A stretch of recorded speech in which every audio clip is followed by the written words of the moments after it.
Halisa basigibaliya min bɛ senna Mali camancɛ fan kɔnɔ walasa ka kunnafoni wɛrɛw sɔrɔ ani ka faamuyali kɛ o fariya ko la VOA Banbara ye wele bila Nuhu Togo ma ni ale ye lakana o ni politiki sɛgɛsɛgɛlikɛla ye ka bɔ Bamako a b'an bolo ni waati kɛrɛnkɛrɛn na nɛgɛjuru kan Nuhu Togo i ni wula. Ani wula aw yɛrɛ min bɛ b'an lamɛn nin waati in kɔnɔ VOA kan ka foli lase aw bɛɛ lajɛlen ma k'aw bɛɛ don kiramanto la. Ayiwa i bisimila kuma caman fɔra lakanako kan Mali kɔnɔ ye nka kabini Muruja Jalasagu ani Masina Dankɔrɔ kɔfɛ caman jɔrɔlen don maa juguw ka bingani fariya kɔfɛ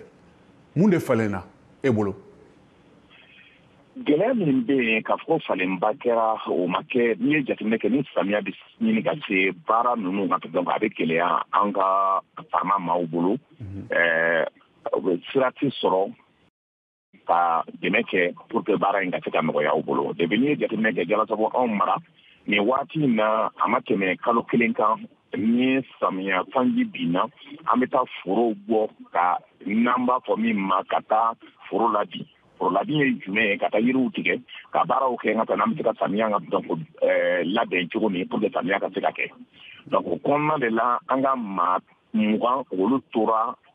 o kɔnɔna na maa 20 fagala ka donc an y'o suw don an bɛ dugawu kɛ Ala ka hinɛ o bɛɛ lajɛlen o bɔlen bi ni jateminɛ kɛ Baɲangara fan fɛ ani min bɛ kɛla Banka tile 2 in kɔnɔna na an ye su 30 ɲɔgɔn de sɔrɔ ka donc min bɔra an ka jamana ninnu kɔnɔna na fo ka na fara Boni kan yɛlɛmaba ma don hakilinaw na parce que ne samiya sera o bɛ baara o baara kɛ pour que baara in kana se ka kɔngɔ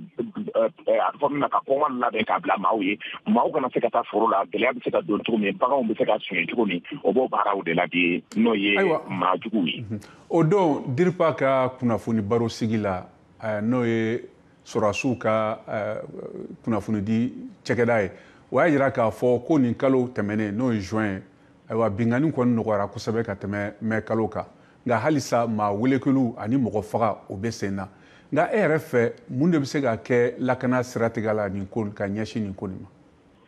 Min bɛ se ka kɛ lakana siratigɛ la hali bi an ka forces armées de sécurité kan k'a dɔn k'a fɔ salon min kɛra o kan k'o hakilinaw de ta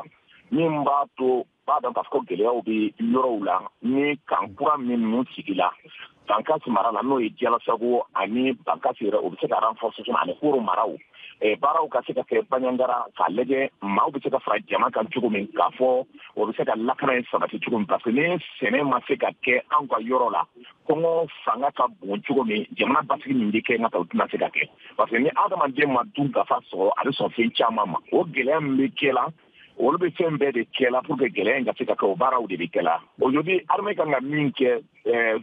kalo tɛmɛnen o ye baara caman kɛ min b'a to gɛlɛya bɛ se ka don maajuguw ka mɔgɔ caman fagala o la ka daminɛ Burkina Faso fo ka na se Mali ma o y'o baaraw kɛ nka donc o y'o tigɛ di ɲɔgɔn ma AES in kɔnɔna na baaraw ka se ka kɛ bi olu hakilina min bɛ yen o hakilina bɛ se ka bɔ cogo min k'a fɔ ko an ka armée bɛ se ka se sɔrɔ cogo min n'a tila hali bi n ka armée kan ka se ka renforceli de kɛ k'a dɔn k'a fɔ UR maraw bɛɛ la tile 2 in na i bɛna mɛn k'a fɔ gɛlɛya bɛna kɛ yen parce que baji min bɛ yen ni samiya kɛra yɔrɔ min bɛ yen n'an tɛ se ka tɛmɛ n ka taa o bɛ taa o danga o yɔrɔ de la Masina fanfɛ yɔrɔ min fo ka na segin ka se ayiwa i ni ce o la n balimakɛ nin tun ye Nuhu Togo ye an ka foli b'a ye